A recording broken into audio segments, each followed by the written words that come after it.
we are hoping what we are hoping is that he is safe, and that as things play out, we will then be able to deal with it. You realize that I have not mentioned Honorable Tuju's lawyers because they are lawyers that I have tremendous respect for, and I reviewed their words, and I agree with you that Honorable Tuju's lawyers did not make any inflammatory statement, did not point figures, but the politicians did.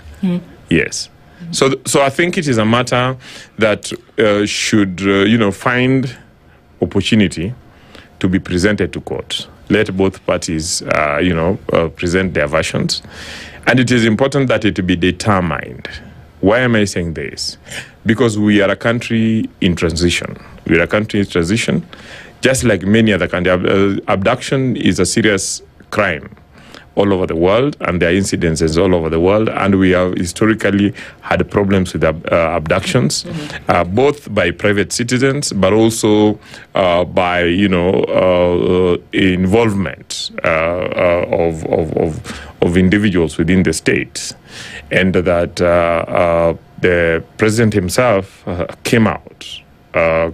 Conceded to the fact that Kenya has had a historical problem with that, apologized and committed that his administration will not allow it to move on. He proceeded in the face of criticisms to then appoint human rights personalities into his government to advise and to put up frameworks to end such human rights violations, including abductions. And so we would expect that we have a country that progresses in that respect. But you see, when then incidences that end up being what now we call self-abduction keep coming up and propping up, and we have had, if there were ordinary people in the villages and slums, then that would not cause uproar and panic. Then it can be handled at that level. But here we have a member of parliament, Koimbori, and we have a former minister for foreign affairs. You need to know that I was, I think, around 15 years old when Honorable Ouko disappeared. An announcement was made at the 7 p.m. Radio bulletin. And the entire country went into panic. Within, 24 hours, it was discovered that Ouko was dead.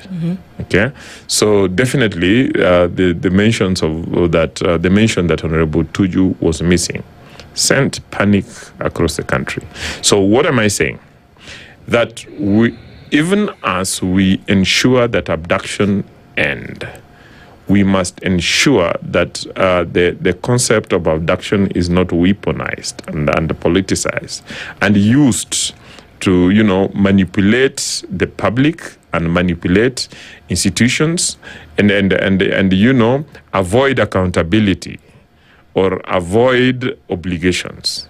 In that regard, I am hoping that the investigations will be allowed to proceed, and if there is necessity for a judicial process, that it will be undertaken, and if anybody is found to be guilty of offenses, that they are punished. I think I get where you're coming from, and I understand, but the biggest headache here is, where do we draw the